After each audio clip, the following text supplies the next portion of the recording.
Hello, everybody. Thorn Coyle back with another episode of Magic, Creativity, and Life Conversations with Interesting People. In personal news this week, I finished my draft of Stars of Power, and it is now with a first reader.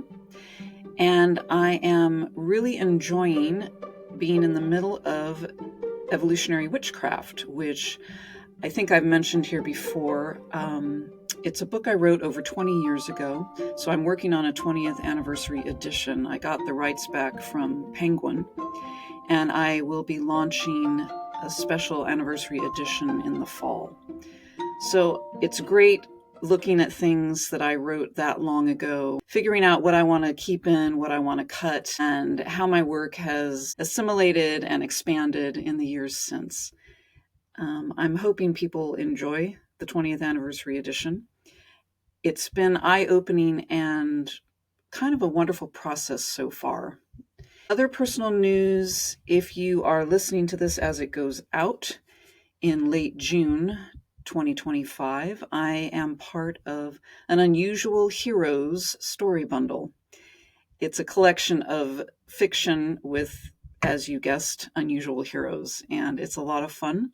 So head to storybundle.com if you want to check that out. Today, I am talking with David F. Walker, and this was just an amazing conversation. He's a really insightful, thoughtful person.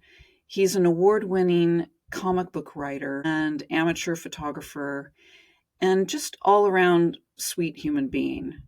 I loved the conversation so much. I wish we had more time, and maybe I'll go for a walk with him someday. He does live in the city I live in, which is pretty cool.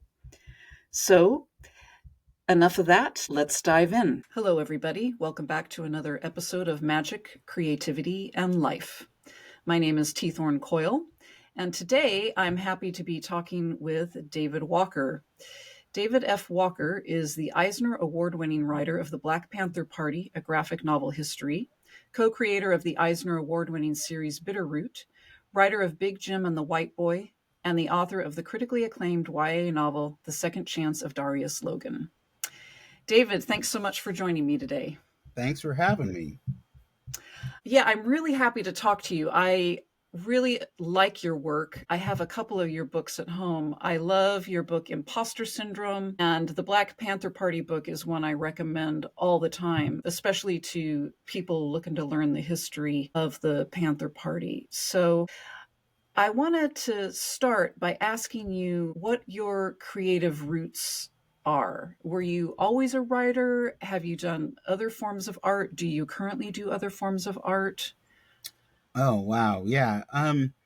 So I guess I've been writing about as long as I've been writing, if that makes sense. Like once I was taught the basics of how to put together a sentence, I was sort of off and running. And what I really wanted to do ever since I was a little kid was I always wanted to make comics. I wanted to really draw them and write them in that order. And that was what I spent probably the first 20 years of my life working towards before I realized, oh, I don't really have the patience to be an artist. I do have the patience to be a writer. And it's only recently that I kind of figured out like why I think that is. So that creativity has always been there. That curiosity in the creative process has always been there. I sort of became obsessed with not just like comics and movies at an early age, but like how comics are made and how movies are made. And so I think a lot of people, when they decide that they want to do this sort of thing, something creative, they just look at the end product and go, this is what I want to do. Whereas I was that kid who was like, well, how is it done? And trying to, reverse engineer things. And so that gave me, I guess, a different type of insight into, writing and all of it. And I realized that, again, I didn't have the patience to sit down and draw, but I did have the patience to write. And even though that patience seems to be waning the older I get. Interesting. What do you find the differences for you between drawing and writing? Well, and that's a great question, actually.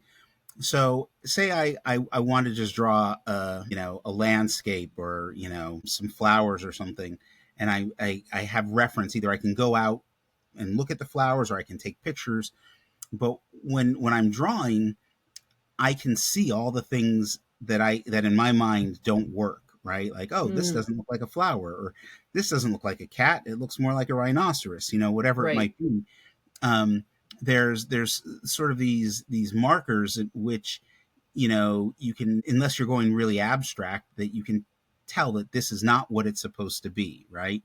Yeah. But when you're writing, it's just a jumble of words, right? It's just letters. It's these shapes. It's you don't know a sentence is poorly crafted until either you've read it and recognized it, or someone else has read it and recognized it. But it's like you actually have to work to figure out if that sentence is working, if that paragraph is working, if that story is working. But there's, when you look at it, it just looks fine, right? You just see this Right. jumble of letters. I honestly think that that's sort of like my mindset or my pathology or whatever you want to call it. And I didn't really come to realize that until fairly recently, when I'll say within the last 2 years, when someone was like, well, you say that writing is so much easier than art. And I was like, yeah, because with writing, you don't know if it's good or bad right at a glance. I mean, and there's people that would argue that, like, oh, well, the art isn't bad, and I would be one of those people that would argue, well, there's art that I find aesthetically pleasing, and then there's art that I'm like, this ain't my cup of tea. And so, yeah, I think that's the difference. I find that so fascinating because I also used to draw when I was young. Hmm. And I also didn't have the patience for it. And it was the same. I did a lot of theater Yep.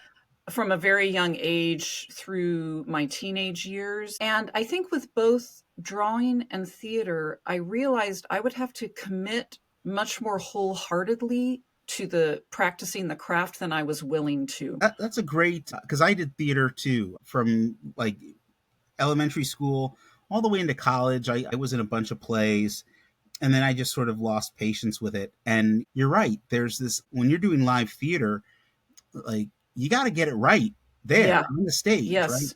Whereas with writing, I can do 10 drafts, I can do 100 drafts. I can take that time and work at my own pace. Whereas, like, with theater, I went and saw a play a few months back. A friend of mine was in a production, and I've seen two productions in the last 6 months, which is a lot for me. And both times I was like, wow, how do they do that? Even Hmm. though I've done it before, right? I've Yep. I've done I've done musicals, so I've had to memorize the dance steps and the songs, and Yeah. and now, but it's like I couldn't imagine doing that at this age. I don't have the brain capacity for it. I know. I think that too. When I think of all the lines I used to memorize and the songs and dances, and I also can't fathom it these days. But I also think, I was a precocious kid, and I think I gravitated towards doing what I was naturally better at. Yeah. And writing, I just had greater natural facility towards. So it therefore became easier for me to work at it. That's I So think we're that we're back to the patience thing again. Yeah, that's exactly it. And I would say for myself is probably fairly similar. I kind of thought, especially when I was younger, I thought the writing was more of the boring part, right? Like, Mm, um, I wanted to draw so bad. And I went to art school, and, I studied. I took all the classes you're supposed to take and struggled through pretty much all of them. And then in college, there was required English classes, writing classes, things that I've been taking all along. But by the time I got to college, I realized how much more easy it felt. I'm not going to say yeah. it's easy, because it isn't. There's times Yeah. where writing is like, it's like putting toothpaste back in the tube. It's difficult. It's messy. Is it really worth it? But I can do it, and Mhm. I have that patience. Whereas I'll sit down. I still will doodle a little bit, and I've got sketch pads all over, and I've got my tablet, and I have some drawing apps on that.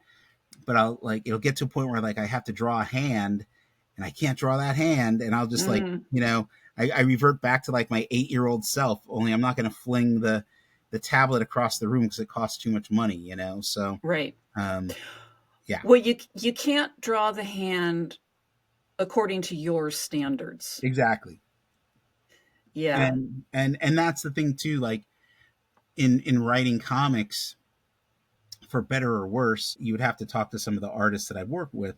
Like, again, I went to art school and I took classes and I studied, and I know how things are supposed to be done. It doesn't come easily, right? So Mm-hmm. I understand not all of them, but I understand a lot of the principles of design and layout Mm-hmm. and the visual storytelling that is required of comics. I understand all of it, and I can express it. I can do layouts for a comic that I'm writing, a graphic novel that I'm writing, just using stick figures and basic shapes, so that I Right. know that it's going to work, right? And Right. I can do that, which means I can communicate to my creative partners fairly easily. So yeah, it's interesting to me because every now and then I'm like, okay, today's the day you're going to start drawing again, And in fact, I did it last night. I couldn't sleep, and I came up with this idea for a comic strip, and jotted down a bunch of notes and sketched out some figures and characters, and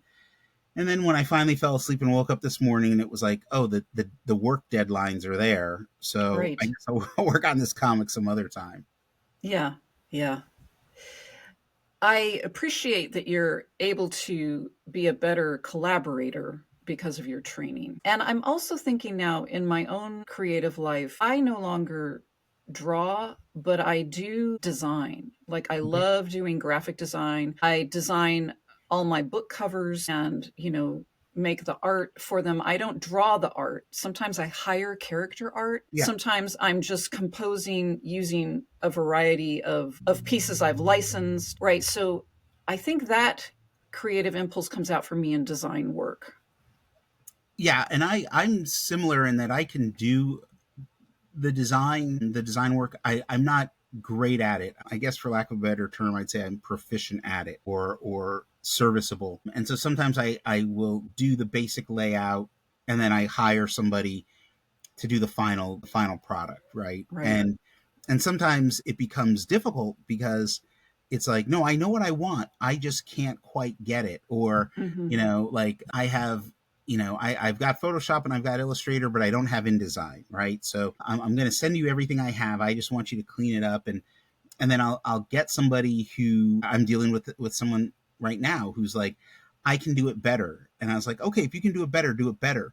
But like, I'm like, don't go so far in another direction that it becomes something else, because this is what I want, and I'm paying you for what I want, right? Yeah.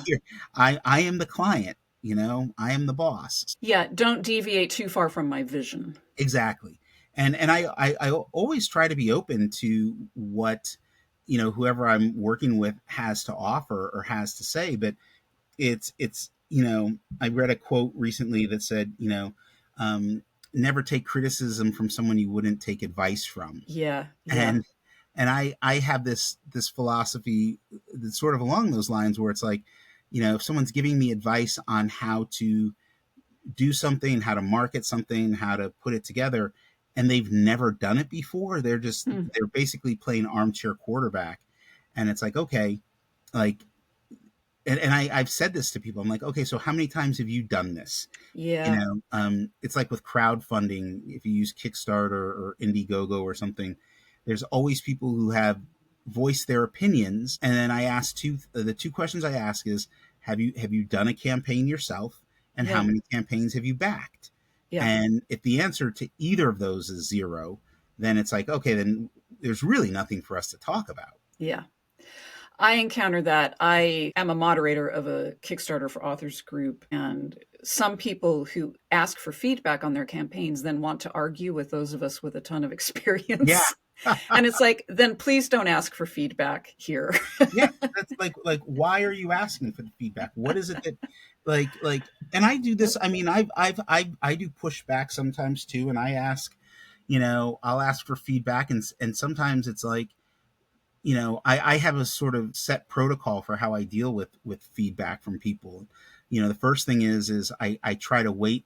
If I get an email from an editor, say late in the afternoon, I'm not going to read it that day. I Yeah. don't I don't want to ruin the rest of the day. I'd rather ruin the next day, right? And I usually wait a full day to respond. And I really asked the question of, okay, the questions they're asking, is something not clear? Is it something that I did wrong? Is this suggestion viable? Is it feasible? There's a whole list of things that I run down before I go, oh, this is the worst thing. This idea is stupid, right? Yeah. And like, nobody taught me how to do that. I just figured it's I guess maybe I'm conflict avoidant or something. Yeah. Well, but there's also experience Yeah. in training you what sorts of things to look for. Like in my novel writing, I will have a first reader that will just tell me, hey, there's a continuity issue here, or this part was confusing, right? Yeah. And usually the stuff that feels big to them as a reader, I go, oh, that's actually a one sentence fix, Yeah. right?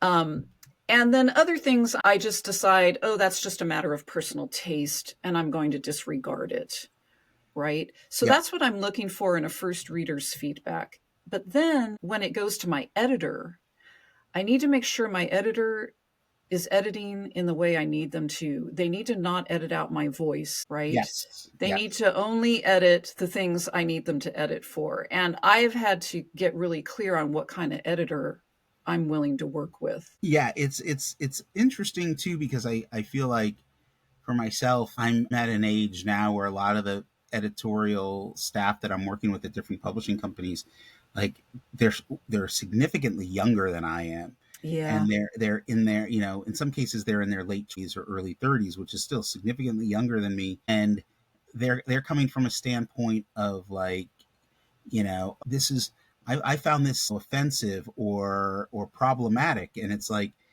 okay, that's duly noted. I'm not changing this. Mm-hmm. It's like, I've written a villain who is supposed to be a villain, who's supposed to do bad things. I taught for many years at Portland State University, and I would tell my students, like, if you're writing a character who's facing, say, racism or sexism or homophobia or any of those tools of oppression that are used against us, then your antagonist better use these things, right? Like, you can't have a villain who doesn't do villainous things, right? And it's a lot of times people are afraid of pushing buttons without realizing that they're actually impacting their, not just their story, but the characters that exist in that story. Yeah. Yeah. It has to be multifaceted, well rounded, and actually diverse, just like the world is, Yep. right? So I want to get back to something we touched on earlier regarding creative process. There seems to me to be a balancing point or a push and pull between patience and perfectionism, Okay. right? I Yeah. think sometimes our perfectionism gets in the way, and therefore we decide we don't have patience for something. Do you find that to be true or not true? It can be true for sure. And I often tell other people that, perfection is the enemy of progress, right? Mm-hmm. Um, Especially when we're dealing with creativity, right? And it's never going to be perfect. So you have to ask yourself, what is it that you're striving for? If it's not good enough, why is it not good enough? Yeah. And sometimes that answer is, it really isn't good enough, right? I've seen it before. I've seen people, it's like, yeah, this isn't quite ready yet. And Yeah. then there's other times where I just had this conversation with another creative maybe a month ago. I told her, I said, like, I don't know what you're seeing that's wrong here, but I don't see anything wrong. Yes. And this is someone I've worked with in the past, and they're incredibly smart and talented person, but this project is so important to them and so close to them on so many levels that I think she was looking for something that she's never going to get. And then that's when you start creating excuses to either quit or give up or Yeah. whatever. It becomes too precious. Yes. Yeah. In my youth, I did a lot of spoken word poetry, and I had a friend in the poetry scene who refused to publish his work. He would read his work, but he would never publish it, Yeah. because if it was published, then it was set, Yeah. right? He couldn't tinker with it anymore. And that's definitely a fear response, I think. It's definitely, I mean, it's a fear response, and sometimes I ask myself, is it a fear of failure, or is it a fear of success? Is it what are you afraid of? Yeah. And the reality for me is like, if it doesn't come out right, you just move on. Yep. You can always redo it. You can always do, you can tinker with it. There's all kinds of things you can do, or you could just move on as a creative and create something better next time. I mean, Which is what I do. yeah, I do what I call write and release. yep, I do the best I can with the current project, and then I learn things, and the the next project is going to be, I'll know more. I'll have more yes. practice, more experience, more insight, right? It's a Yeah. question of like, what are you learning from what you're doing? And when I say what are you learning, I'm more interested in what mistakes I'm learning from than what good ideas I'm learning from. And I just wrapped up a Kickstarter not that long ago, and the books are coming back from the printer. They'll be here within a week or so. The graphic novels will be here, and I'm kind of stressing out. I'm like, what if I screwed something up? What if I did something wrong? It's like, well, it's too late now. The Yeah. money's been spent. It's coming back from the printer. I'm going to learn from it. And there's things that I definitely learned from the process of running this campaign and making the decision to publish this by myself, which I have published on my own before, but never anything quite this big or ambitious.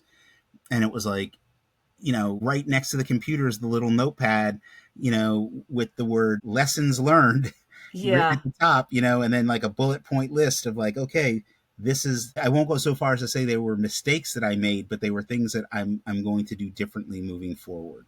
Yeah. Yeah, the Kickstarter campaign that I just ran, there were a lot of hiccups with it, mostly from other people, from like printers and publishers I was working with. It was out of my control, and I just at a certain point had to let go and say the Kickstarter is just going to do what it's going to do, right? And it's funny, every I feel like every time I publish a book, I think, well, what if people don't like this one? Yeah, And it's like, it doesn't matter. Some people are going to love it. Some people are going to like it well enough, and some people are going to hate it. And and I have no control over any of that. All I can do is write the books I can write. that's it. That's all you can do. And I tell people all the time, especially with the students that I used to work with, like when it's done, it's not yours anymore. That's right. And in the world of comics and graphic novels, I'm constantly reminding people like, you're the person who's reading it is the final collaborator. It's the same thing with film, it's the same thing with novels, it's the same thing Yeah. with music.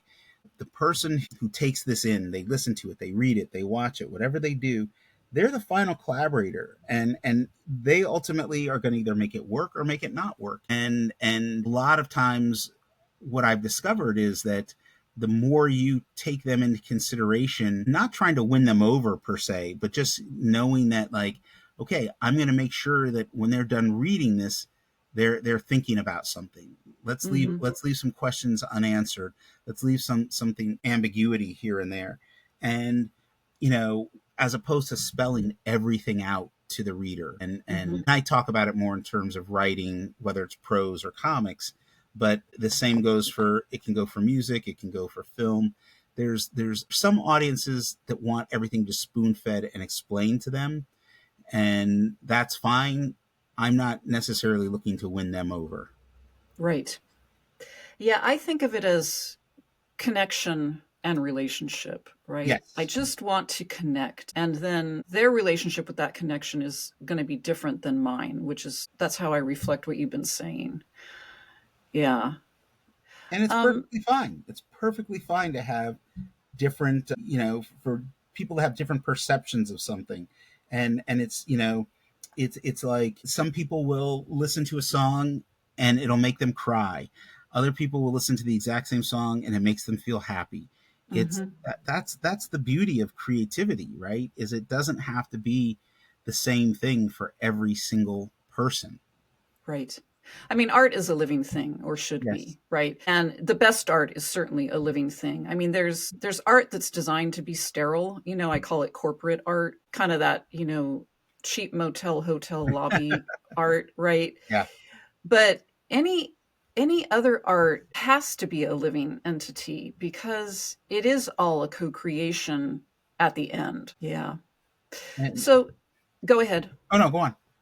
I was just going to say, so speaking of forms of art, it's also interesting to me that you and I both are amateur photographers. Mm-hmm. And I'm wondering what your photography practice, how does that feed into the rest of your creative life? It's it's such an interesting question. It's like my most publicly private thing that I do, if that makes Yeah. sense, right? Yeah. So, um, I I like just today, I went for a walk this morning. I was really not feeling like getting out of bed or doing anything, and I was like, well, you're going to need to do it. So I crawled out of bed and I went for a walk, and I wasn't even necessarily. I take a lot of pictures of flowers. I wasn't necessarily thinking I was going to take any pictures of flowers, but I did. And then I got home and I was looking through them and I was like, oh, I'll post some of these. And they just sort of become this, for me, they serve as a reminder of the day, the better aspects of any individual day. But it's also in the time that I'm out walking and the time that I'm out taking pictures of flowers and then deciding which ones I'm going to post, and do I crop them, do I play with the color levels, the saturation, all that sort of stuff.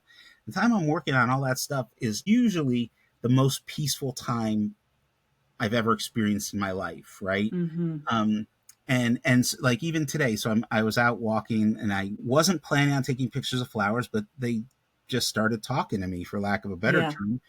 And so I was standing there and on a street corner, I'm taking a picture of flowers. Some guy stops his car, rolls down his window, and he's like, "Hey man, that flower doesn't want you taking its picture." And I looked at him and he looked at me, he was laughing, and I was like, I just waved at him. I was like, "Yep, you have a good day, buddy." And I've had some of the most interesting conversations with complete strangers just by my taking pictures of flowers, right? And I would say the vast majority of them are positive conversations. Sometimes people are like, "What are you doing?" Because I don't look Yeah. like the sort of guy who would be taking pictures of flowers. So I think that most people think I'm like staking out somebody's house to rob Oh it or my something. gosh. But I kind of get into this. It's almost like a zone, and sometimes I'll talk to the flowers, and I'll talk to the bees, and I'll talk to the butterflies, and it's just Mm-hmm. like all of these things are there for us to see. And in a world where like we're inundated with a lot of negativity and a lot of things that cause stress, like this is the antidote. This is I the thing that agree. helps you survive. And so, you know every now and then some friends will reach out and they'll be like, "Man, you posted a lot of pictures of flowers the last few days. Are you okay?" And I'm like, Mm-hmm. and they know, and I'm like, "Yeah, no, I'm doing pretty crappy right now." Um, but these flowers are like, again, they're the tonic of life. They're an elixir that keeps me going. Yes. It's the same for me. I also take my photos on my daily walks, and when I post them, I get the most feedback from people on those posts. And the feedback is, thank you so much, Yeah, right? Because everyone looking at those photos, just like I look at your photos, we need that pause for a moment of beauty and a reminder that the world is still a beautiful place with amazing living beings in it, right? yeah, It's not just all about suffering or the grind or, whatever is going on politically. There are bees, there are cats, there are crows, there are yeah. flowers. That's Yeah. it. And Yeah. it's all there to be seen. It's all there if you just slow down for a minute. And I used to be that person who didn't slow down, right? So I Hmm. didn't know, I still don't know a lot of the names of the flowers that I take pictures of, but you know, I would say some of them I do know the names of, and then every now and then, someone will post, "Oh, this is a such and such. This is my favorite flower," or someone will walk by, and this just happened like a few weeks ago. Somebody walked by, and I was taking pictures of some irises, and we got into a conversation about irises, and Hmm. and and it was just like we were talking about, and I said, "Oh yeah, I'm taking pictures of this one because I've never seen this color configuration before." Because irises have a very eclectic mix of colors, and they were like, "Oh, you should see the ones like a block down the street, go check those out. And I did. And I was like, wow, I've never seen this before. So again, it's interesting what's out there just waiting to be seen. And if you can take that philosophy with um, even with music, or literature or anything, it's like, sometimes you might want to try something a little different. Baskin Robbins has 31 flavors. You don't have to get the same one every single time. Yeah. Yeah, I like that. And that brings me to, we're touching on things that help us slow down, things that help us be present. We're also touching on mental health. And I'm wondering, do you have other practices that help you on a regular basis? Like, do you have a meditation practice or a prayer practice, or is it just the walks and the flowers? I shouldn't say just. Do you have other practices that help keep you connected and centered? Well, the walks and the flowers definitely help a lot. Um, there's some stuff I don't do as much as I should. Like, I haven't been going out for walks as much as I normally would. There's some meditation that will go on, but that feels like the last ditch effort, right? When I'm falling apart, it's like, okay, it's time to meditate now. There's some music that I listen to there that I call it my feel good music. Yeah. And then sometimes it'll be just like a single song that I listen to on repeat for an hour, like almost to the point of some sort of manic episode. But it's like, nope, okay, this song just makes me feel really, really good, and Yeah. I'm going to enjoy this feeling that it gives me, as opposed to, because a lot of there's so much music out there is about like broken hearts and things going wrong. And it's like, yeah, okay, there's certain music I'm just not going to listen to when I'm feeling down and out, but then there's other music that's like, I can't help but feel good when I listen to it. So there's that. I also, because I work from home and I work by myself, I try to be better about staying in touch with people in the outside world. I'll go have coffee with friends, go for walks as well, but I try to be social. And I try to reach out to people with a certain amount of regularity, which I recognize is that I'm doing what I wish other people would do with me. Right. I'm wishing other people would reach out to see how I'm doing. That's not always the case. And, I just saw a post today that was talking about, like, I want to say it was like high functioning depression or something along those lines, which is what there's a couple terms for it, but that's what I've been diagnosed with like nearly 15 years ago. Right. And so it's like, I'm that person who doesn't come across as being depressed, even though when I'm like sometimes at my worst. In fact, sometimes when I'm at my worst is when I don't seem as depressed. And what it really is it's me fighting it, right? So it's like Right. me calling people and going, hey, let's go out and have lunch today, and seeming like I'm okay, but really what I'm doing is I'm grasping at those straws that will keep me from, sinking further into a depression or anxiety or whatever. So, it's funny because I was just talking to a friend of mine. My I've been seeing the same therapist for 13 years, and he just retired back in May, the beginning of May, and so I haven't seen a therapist since last week of April, and I didn't want maybe as foolish. I didn't want him to refer me to anybody. I was like, I'll find somebody on my own, right? Man, not having a therapist, and this is the longest I've gone not talking to a therapist in like 12, 13 years. And it has been incredibly difficult. Right. And then on top of that, and I suspected it might be like this, but when you're in like that type of relationship, and it is a relationship for that long, there's going to be a mourning process. Sure. And that was one of the reasons why I wasn't in a hurry to go look for somebody new. I was like, I'm going to need to mourn this relationship as it that I had, and not just try to find a new person right away. And then some other things happen in life that I was like, oh nope, okay, it's time to go find somebody. So and I'm a strong proponent for therapy, but I think that one of the things that I've discovered is that therapy is only as good as there's the multiple factors. One is like, you got to be honest. You got to be honest with your therapist. You can't bullshit them the way you bullshit your friends, right? But then you also, and I was talking about this, one of my concerns is that at my age, I would like to find a therapist that's either close to my age or older, and not somebody who's like, only been practicing for 2 or 3 years. Because if you've only been practicing 2 or 3 years, there's a good chance I know most of the stuff that you're already going to say and do, right? Like, this ain't my first rodeo, kid, Yeah. Yeah. Yeah. Well, and it strikes me, I mean, that your therapy sounds like a regular spiritual emotional practice to me too, right? Yeah. I think that's about the best description for it. I mean, yeah.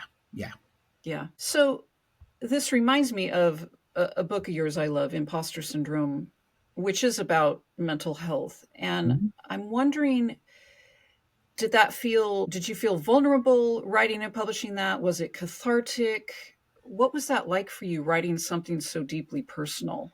It was definitely cathartic for sure. And it was very creatively challenging and rewarding at the same time. I don't know if vulnerable is the right word. I mean, I think that I just happen to be pretty open about a lot of things.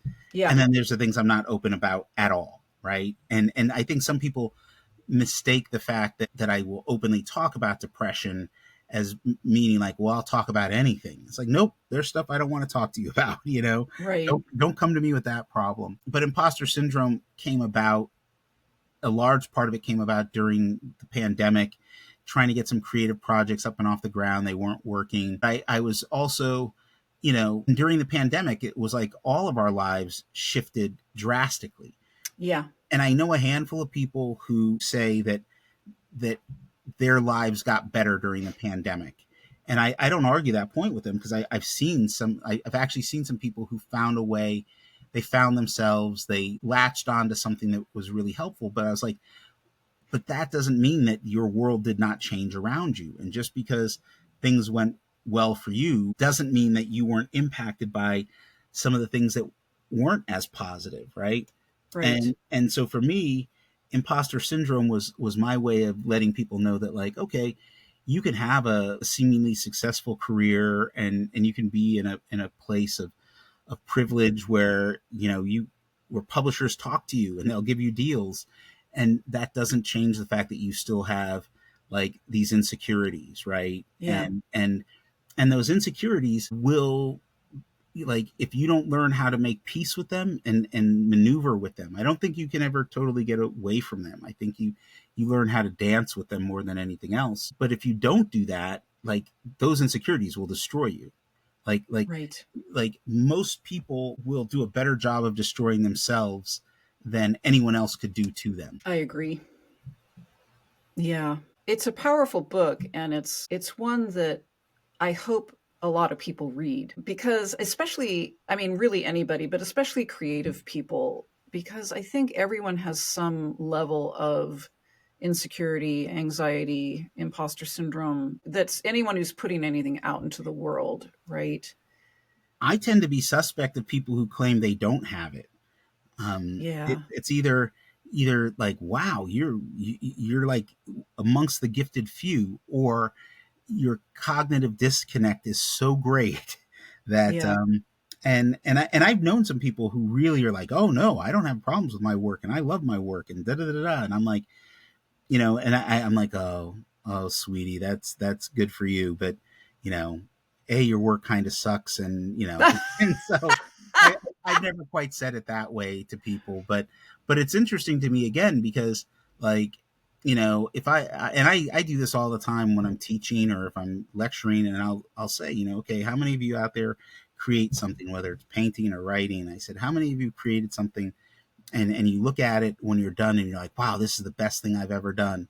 And then you look at it again, maybe a day later or a week later, or a month later, and you're like, wow, this is garbage. This is the worst thing I've ever done. When I ask that question, easily 90% of the people in the room raise their hand.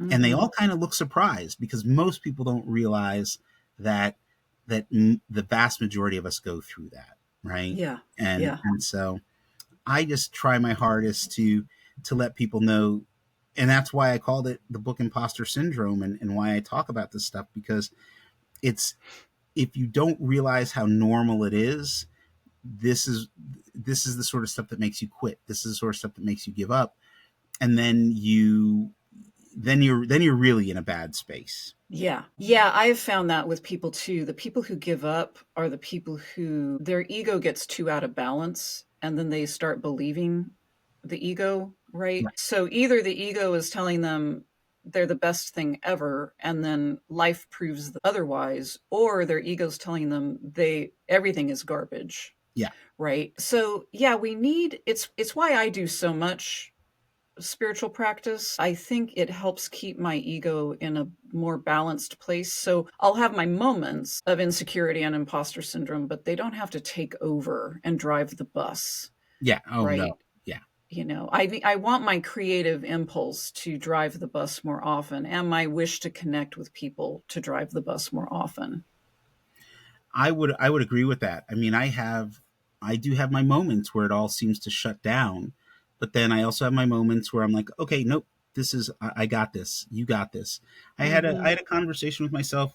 It was either last night or this morning. I had trouble sleeping, and it was really, I've just been, I've hit a rough patch, and I've been pretty open with, my friends and family about it. And I kind of just talked to myself last night, and I was like, okay, you're not as bad as you think you are. In fact, you're actually good at what you do. But then the conversation went on, and I was just really, it was a lot of positive affirmations, but it was also reminding myself that like the one person who has the power to make or break me is me.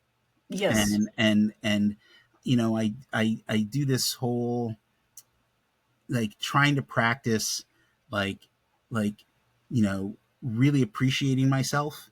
And so you were talking about meditation, and or other form, or what I might do to get through. And one of the things that I do, that I've just started talking about, and some people look at me like I'm crazy, right? But um I I've created a playlist of love songs Mm-hmm. for myself, right? And so Beautiful. so it's like, back in the day, I'm old enough. I would make mixtapes, and I would Yeah. have the cassette tape, and be sitting by the radio or whatever, trying to make mixtapes to impress somebody, trying to get them to fall in love with you, trying to get them to see what a beautiful and amazing human being you are. And the older you get, and the more dysfunctional relationships you get into, the more you can begin to doubt that. And I had this situation a little over a year ago where I was like, listening to a playlist that I had made for somebody else years ago. And I was like, man, if I had just taken the time to make a playlist like this for myself, Oh, what would that have been like? And then I did it. And so I call it, singing a love song to yourself, right? And it's taking those songs that you might use to try to seduce somebody else, and you're not really seducing yourself so much as you're just letting yourself know how much you love you, you that's know beautiful. and when I explain it, thank you, when I explain it to some people, they look at me like I'm nuts. They're like, that's the Oh, craziest thing I've ever heard. And I'm like, that's fine. Then either you don't need to do that, or you're just going to continue with the self-loathing. yeah. And so a lot of times at night, when I go to bed, I just sort of sit there and I listen to, and it's not a long list of songs right now, but it's like, no, this song is I dedicate this to myself. Mm, I love you, buddy. And I'll see you in the morning. That sort of thing. yeah. I love that. For me, I mean, I listen to music all the time Yeah. too, and it really helps my life and my creative process. But the thing I do that feels similar to that is every morning when I wake up, my first conscious thought, I mean, I have unconscious stuff might be coming up first, but my first conscious thought is to say, I love you. And I never know if I'm saying it to the cosmos, to the world, to myself, and it doesn't matter. Yeah. Right. And some days maybe it is more to myself, and other days it is more to, the world at large. But it's important for me to start my day by saying, I love you. Isn't it interesting? Like, I think about that a lot because I think how many times I've said I love you to other people, but and have acted upon that feeling of love versus how many times I say it to myself, Yeah. right? And as a like as a man of a certain age, we're taught not to say "I love you" to other men, right? Like that's like Right. it's a sign of weakness, or it's a knock to your masculinity, which is a load of garbage, right? So Yes. I have surrounded myself with a group of friends, and we openly say, "I love you" to each other, Mm, and it's every now and then I'll say it to somebody, and they it's almost like they're startled, and the hardest person to say "I love you" to, for me anyway, is myself, yeah. right? And I'm super critical of myself. I will beat myself up before I'll beat up somebody else, right? And first off, I shouldn't beat up anybody, but I definitely shouldn't beat up myself. And so I'm working on it. I'm slowly working on it, and maybe I'll get there before I shuffle off this mortal coil, and maybe I won't. But I definitely have, you know, I do have some moments where I really feel that love and appreciation and respect for myself, and also recognizing the fact that the person that needs it more than anyone is like the little kid in me Yes. who's still damaged, and it's interesting to me how many people don't recognize how damaged their inner child is, and Yes. how much they need love and attention, but also you need to let that inner child know that they are not in charge anymore. Right. And that's always a difficult one, because that's like, nothing will kill a relationship quicker than when one of the two people in the relationship keeps letting their inner child take control, right? Yeah. because Yeah. because no grown adult wants to be dating, someone who's 40 something but also 6. Yes. And so Well, and I know for me, it's the recognition that my inner child no longer has to be in control, right? yeah. Because, there were such safety concerns in my childhood. And so that child did its best to try to control the situation so there was more safety, even when it wasn't possible, right? Yep.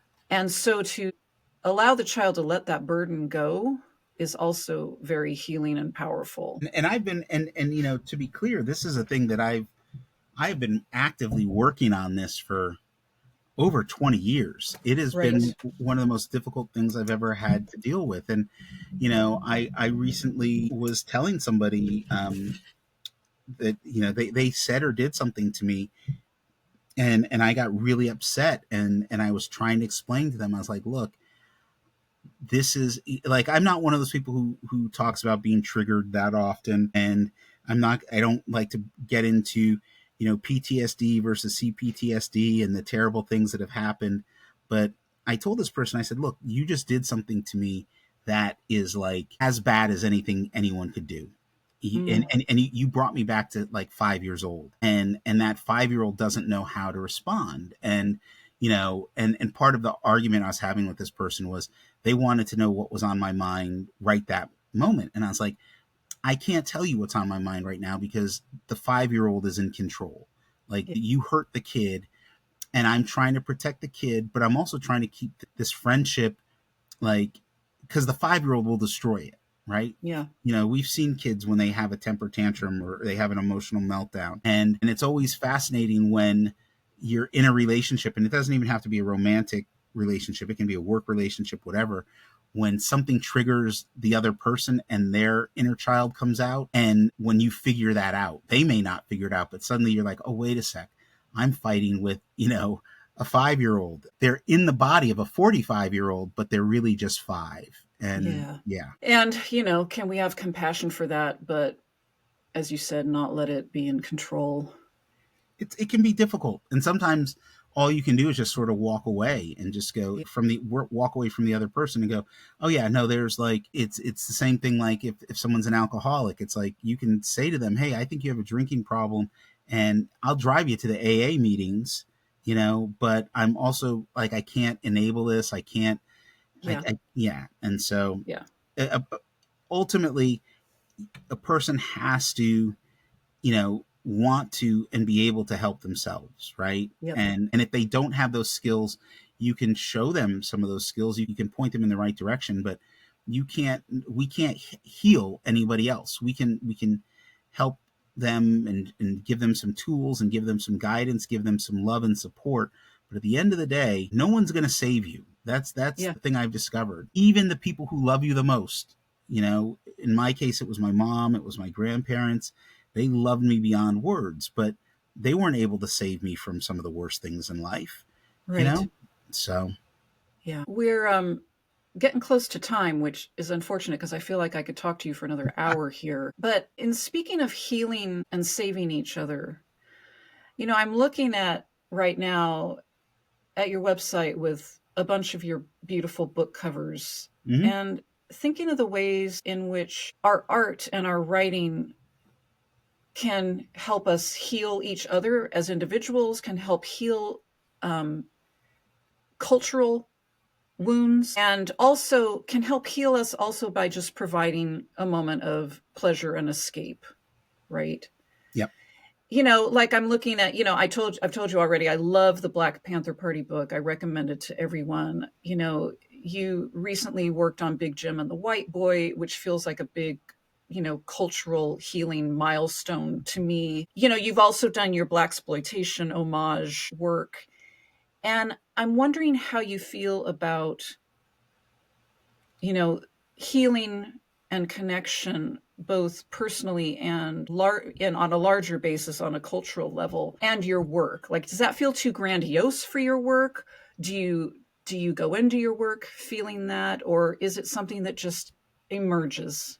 It emerges more than anything else. It's like when you're writing a story, there's the story, but then there's the deeper thing that it's about, right? Yeah.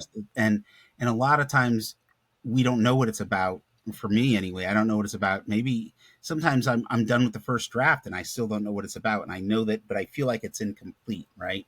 Right. And then I find it, and then it comes together. A lot of it comes to me a little bit more quickly than it used to. I used to struggle with trying to find where I was going with things, and even with Big Jim and the White Boy, which is the biggest project I've done so far, and I'm happy with it, and it was a great collaborative process.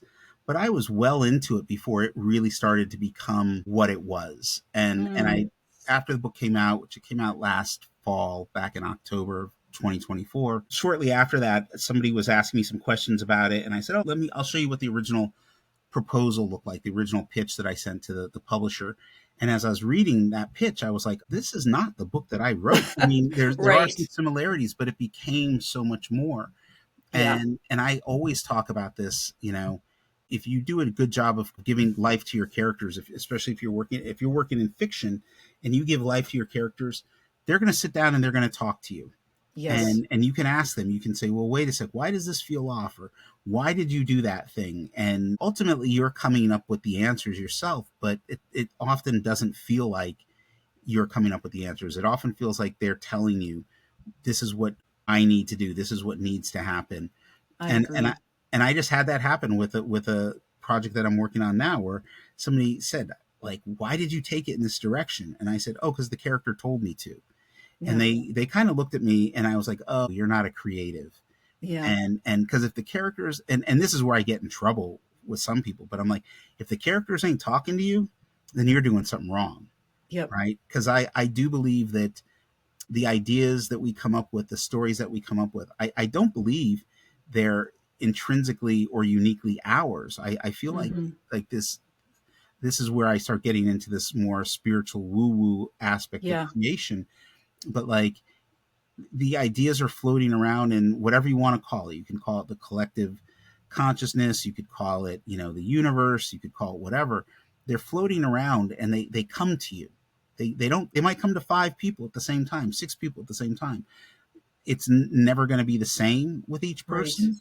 And if an idea comes to, let's say, 6 people, only one or two of them are actually going to do something with it, because most people will say, hey, I had this really great idea for a story, and then the friends will say, oh, you should write it down, and then they say, oh yeah, no, I don't have the time for that. And it's catch and release. with some of the stuff. And you catch it, you release it, or you catch it and you nurture it and you help it grow, and then you release it, So for me, that's how it is anyway. I love that. Thank you. So one last question. You can answer it as large or small as you wish. Okay. Currently, what is your why? What is my why? That's a great question. My why I do what I do, why I think the way I think, all of it is, or I would say the vast majority of it is to heal this really sad, broken child in me. Mm-hmm.